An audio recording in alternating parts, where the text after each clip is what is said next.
Hi friends, welcome to my channel. ನಾನು ಈಗ ತೋರಿಸ್ತಿರೋ ರೆಸಿಪಿ ಮೇಥಿ ಮಟರ್ ಪಲಾವ್. ಅದಕ್ಕೆ ಸ್ವಲ್ಪ ಮೆಂತ್ಯ ಸೊಪ್ಪು ತೊಗೊಂಡಿದ್ದೀನಿ ನೋಡಿ, ಸಣ್ಣಕ್ಕೆ ಕಟ್ ಮಾಡಿ ಇಟ್ಕೊಂಡಿದ್ದೀನಿ. ನೆಕ್ಸ್ಟು ಸ್ವಲ್ಪ ಕೊತ್ತಂಬರಿ ಸೊಪ್ಪು, ನಾನಿಲ್ಲಿ 3 ಮೆಣಸಿನ್ಕಾಯಿ ತೊಗೊಂಡಿದ್ದೀನಿ, ಹಸಿ ಮೆಣಸಿನ್ಕಾಯಿ, ಶುಂಠಿ, ಬೆಳ್ಳುಳ್ಳಿ, ಆಮೇಲೆ ರಾತ್ರಿ ನೆನೆಸಿಟ್ಟಿದ್ದೆ ನೆನೆಸಿರೋ ಬಟಾಣಿ, ಆಮೇಲೆ ಒಂದು ಅರ್ಧ ನಿಂಬೆಹಣ್ಣು, ಆಮೇಲೆ ಸ್ವಲ್ಪ ತೆಂಗಿನ ತುರಿ, ಆಮೇಲೆ ಚಕ್ಕೆ, ಒಂದು 4ರಿಂದ 5 ಲವಂಗ, ಏಲಕ್ಕಿ, ಆಮೇಲೆ ಒಂದು ಲೋಟ ಅಕ್ಕಿ.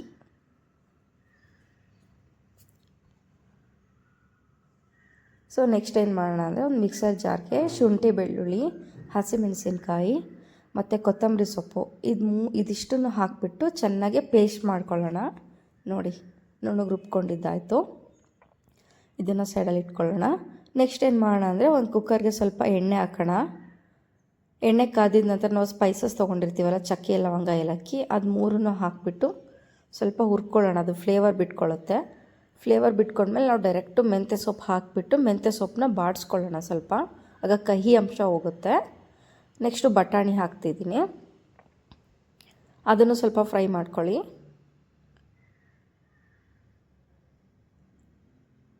ಅದು ಫ್ರೈ ಆದಮೇಲೆ ನಾನು ಒಂದು ಸ್ಪೂನು ತುಪ್ಪ ಹಾಕ್ತಾಯಿದ್ದೀನಿ. ನಿಮಗೆ ತುಪ್ಪ ಇಷ್ಟ ಆಗುತ್ತೆ ಅಂದರೆ 1.5 ಸ್ಪೂನ್ ಹಾಕಿ, ಮತ್ತು ಜಾಸ್ತಿ ಬೇಡ. ಆಮೇಲೆ ತುಪ್ಪ ಸ್ಮೆಲ್ಲೇ ಬಂದುಬಿಡುತ್ತೆ ರೈಸ್ ಫುಲ್ಲು. 1 ಸ್ಪೂನ್ ಸಾಕು, ಕರೆಕ್ಟಾಗಿರುತ್ತೆ. ಅದನ್ನು ಸ್ವಲ್ಪ ಬಾಡಿಸ್ಕೊಳ್ಳಿ. ನೆಕ್ಸ್ಟ್ ಏನು ಮಾಡೋಣ ಅಂದರೆ, ನಾವು ರುಬ್ಬಿಟ್ಕೊಂಡಿರ್ತೀವಲ್ಲ, ಆ ಮಸಾಲನೂ ಕೂಡ ಹಾಕಿ ಅದನ್ನು ಹಸಿ ಸ್ಮೆಲ್ ಹೋಗೋ ತನಕ ಹುರ್ಕೊಳ್ಳೋಣ. ಶುಂಠಿ, ಬೆಳ್ಳುಳ್ಳಿ ಇದೆಲ್ಲ ಹಸಿ ಸ್ಮೆಲ್ ಹೋಗಲಿ.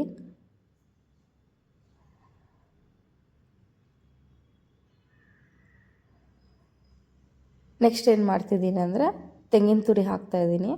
ತೆಂಗಿನ ತುರಿ ಹಾಕಿಬಿಟ್ಟು ಅದನ್ನು ಸ್ವಲ್ಪ ಮಿಕ್ಸ್ ಮಾಡ್ಕೊಳ್ಳೋಣ. ಸ್ವಲ್ಪ ಜಾಸ್ತಿನೇ ಹಾಕಿ, ಟೇಸ್ಟ್ ಚೆನ್ನಾಗಿರುತ್ತೆ ತೆಂಗಿನ ತುರಿ.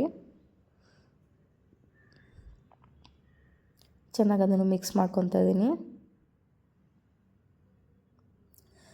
ಈ ಅಳತೆಗೆ ಬಂದಮೇಲೆ ನಾನು ನೀರು ಹಾಕ್ತೀನಿ. 1 ಲೋಟಕ್ಕೆ 2.5 ಲೋಟ ನೀರು ಹಾಕ್ತಾಯಿದ್ದೀನಿ. ನಿಮಗೆ ಸ್ವಲ್ಪ ಉದುರು ಬೇಕಂದರೆ 1:2 ಹಾಕ್ಕೊಳ್ಳಿ. ನಾನಿಲ್ಲಿ 2.5 ಹಾಕ್ತಾಯಿದ್ದೀನಿ. ಆಮೇಲೆ ರುಚಿಗೆ ತಕ್ಕಷ್ಟು ಉಪ್ಪು, ಆಮೇಲೆ ನಾವು ಅರ್ಧ ನಿಂಬೆಹಣ್ಣು ತೊಗೊಂಡಿದ್ವಲ್ಲ, ಅರ್ಧ ನಿಂಬೆಹಣ್ಣು. ನಿಮ್ಮ ಮನೇಲಿ ಏನಾದರೂ ಕ್ವಾಂಟಿಟಿ ಜಾಸ್ತಿ ಮಾಡ್ತಿದ್ದೀರ ಅಂದರೆ 1 ನಿಂಬೆಹಣ್ಣು ಹಾಕಿ. ನೆಕ್ಸ್ಟ್ ನೀರು ಕುದಿಯೋಕ್ಕೆ ಸ್ಟಾರ್ಟ್ ಮಾಡಿದ ತಕ್ಷಣ ಅಕ್ಕಿ ಹಾಕ್ತಿದ್ದೀನಿ. ಅಕ್ಕಿ ಹಾಕಿ ಚೆನ್ನಾಗಿ ಮಿಕ್ಸ್ ಮಾಡಿಬಿಟ್ಟು ಕುಕ್ಕರ್ ಮುಚ್ಚಿಬಿಡೋಣ. ಮುಚ್ಚಿ 3 ವಿಷಲ್ ಕೂಗಿಸಿ. ಈ ರೈಸು ತುಂಬ ಚೆನ್ನಾಗಿರುತ್ತೆ. ಸ್ವಲ್ಪನೂ ಮೆಂತ್ಯ ಸೊಪ್ಪಿಂದು ಕಹಿ ಒಂದು ಸ್ವಲ್ಪನೂ ಇರಲ್ಲ ರೈಸಲ್ಲಿ. ತುಂಬ ಟೇಸ್ಟಿಯಾಗಿರುತ್ತೆ, ಹೆಲ್ದಿ ಕೂಡ. ಯಾರ್ಯಾರು ಮೆಂತ್ಯ ಸೊಪ್ಪೆಲ್ಲ ಹಂಗೆ ತಿನ್ನಲ್ವೋ, ಸೊ ನೀವು ಈ ಥರ ಮಾಡಿಕೊಟ್ರೆ ಅದು ಹೆಲ್ದಿಯಾಗಿ ಚೆನ್ನಾಗಿರುತ್ತೆ. ಒಂದು ಸಲ ಟ್ರೈ ಮಾಡಿ, ನಿಮ್ಗೆ ಇಷ್ಟ ಆಗುತ್ತೆ ಟೇಸ್ಟ್ ಮಾತ್ರ. Thank you so much. Please ನನ್ನ ಚಾನಲ್ ಸಬ್ಸ್ಕ್ರೈಬ್ ಮಾಡಿ, ಎಲ್ರಿಗೂ ಶೇರ್ ಮಾಡಿ. Thank you so much.